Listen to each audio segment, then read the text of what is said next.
ओम शांति। नवरात्रि की आप सभी को बहुत बहुत सारी शुभकामनाएं। नवरात्रि जैसे कि शब्द ही है 9 दिन की बजाय 9 रात्रि की बात हो रही है। नवरात्रि 9 देवियों की पूजा होती है और हम सभी जैसे अभी शिवरात्रि का त्यौहार मना के निकले और उसके बाद अब ये नवरात्रि का त्यौहार आ गया। तो शिवरात्रि और नवरात्रि इसका क्या कनेक्शन है? दोनों में रात्रि शब्द लगा हुआ है ना। तो रात्रि माने क्या? तो परमात्मा पिता हमें समझाते हैं। परमात्मा पिता जो निराकार हैं, ज्योतिर्स्वरूप हैं, ज्योतिर्प्रकाश स्वरूप हैं, जिनको ज्योतिर्बिंदु स्वरूप भी बोलते हैं, ज्योतिर्लिंगम बोलते हैं ना। हम सभी जानते हैं कि शिव परम पिता परमात्मा जो ज्योतिर्लिंग स्वरूप हैं। ज्योति माने प्रकाश, तो प्रकाश अज्ञानता रूपी अंधकार को मिटाने के लिए परमात्मा का जो ज्ञान है वही प्रकाश है। और जब हम उस प्रकाश की छत्र छाया में रहते हैं, परमात्मा की छत्र छाया में रहते हैं, सत्य ज्ञान को सुनते हैं और धारण करते जाते हैं, तो हमारे अंदर से अज्ञानता रूपी अंधकार मिट जाता है। यही शिवरात्रि मनाने का उद्देश्य होता है। फिर शिव की शक्ति हम सभी जानते हैं कि किसे कहते हैं। जो दैवी है स्वरूप है उसे शिव की शक्ति कहते हैं। नवरात्रि 9 दिन तक त्योहार जो मनाया जाता है, देवियों की पूजा अर्चना की जाती है, वो 9 स्वरूप हैं देवी का। तो इसको भी तभी हम समझ पाते हैं जब हम परमात्मा का ज्ञान सुनते हैं।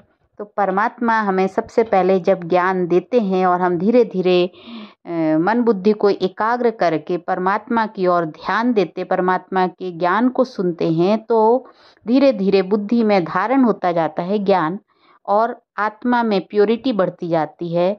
तब माँ सरस्वती का स्वरूप होते हैं। ज्ञान को धारण करने वाली देवी जो हैं वो सरस्वती देवी हैं। और उसके बाद दुर्गा माँ, दुर्गुणों को दूर करने वाली। माने जब हम ज्ञान स्वरूप होते हैं, ज्ञान को धारण करते जाते हैं, तो हमारे अंदर जो दुर्गुण है ना, पुराने संस्कारों के, वो धीरे धीरे उनका विनाश होता जाता है। इसलिए माँ दुर्गा और शीतला देवी, जब हमारे अंदर से विकार खत्म होते जाते हैं तो धीरे धीरे मन शांत होता जाता है। इस तरीके से आत्मिक स्नेह और शीतलता मन बुद्धि में जब आ जाती है तो फिर सुखदायिनी हो जाते हैं और इस तरीके से शीतला देवी का स्वरूप बनता है। फिर जैसे जैसे ये गुणों की धारणा होती जाती है तो ज्ञान जो धारण किया है वो स्वरूप बनने लगता है और परमात्मा का ज्ञान इस प्रकार से हमारे द्वारा ही दूसरों तक फिर पहुंचने के निमित्त बनता है। तो जब ज्ञान धन को हम धारण करते जाते हैं, हमारे अंदर ज्ञान का खजाना उतरता जाता है, तो हम लक्ष्मी देवी होते हैं। फिर इस तरीके से जब हमारे अंदर सभी ज्ञान की खजाने से, गुणों की शक्तियों से भरपूरता होती है, तो जीवन में खुशियाँ बढ़ जाती हैं और इस प्रकार हम गायत्री देवी भी होते हैं।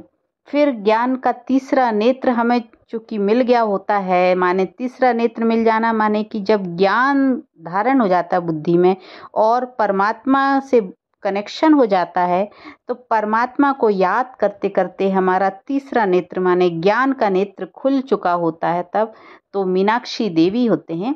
और इस तरीके से जब ये स्वरूप हमारे अंदर बनता जाता है तो पूरी तरह से हमारे अंदर की जो निगेटिविटी है, नकारात्मक ऊर्जा है, उनका विनाश हो जाता है, विकारों का विनाश हो जाता है। और इस तरीके से काली माँ स्वरूप बन के मन की काली माँ को दूर करने वाली माँ काली स्वरूप बन जाते हैं हम। और आत्मा, हम माने आत्मा, आत्मा परमात्मा का जब कनेक्शन होता है तो ये स्वरूप धीरे धीरे बनता जाता है। फिर इसी प्रकार जब हमारे अंदर की विकार धीरे धीरे पुरुषार्थ करते करते, परमात्मा को याद करते और ज्ञान का चिंतन मंथन करते अंदर से सारी बुराइयों का विनाश हो जाता है, तो हमारे अंदर उमंग, उत्साह, खुशी सदैव बनी रहती है और हर कार्य में सफलता प्राप्त होने लगती है। और इस प्रकार से स्नेहमयी माँ माँ उमा देवी का स्वरूप बनते हैं। और सब कुछ प्राप्त होने के बाद, सर्व खजानों को प्राप्त करने के बाद, क्योंकि परमात्मा का खजाना क्या है?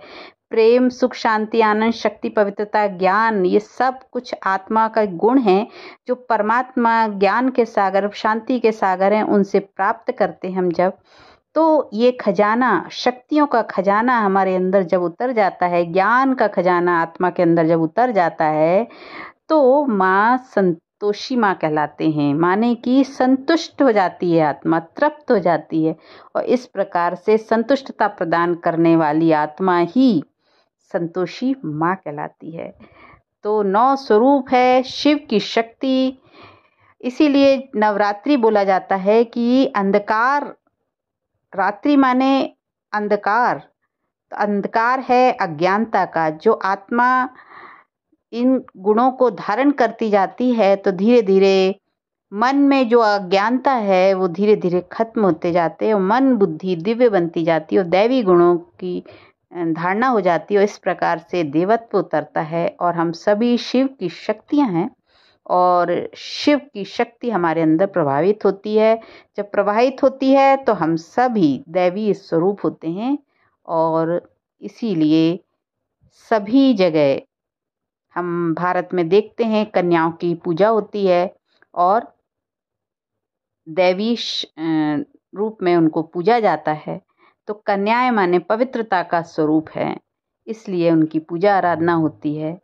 तो देवी स्वरूप माँ जगदम्बा, माँ दुर्गा, माँ काली, माँ सरस्वती, ये सभी स्वरूप दैवी स्वरूप जिनकी हम पूजा अर्चना करते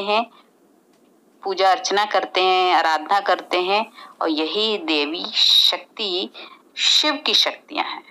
ओम शांति।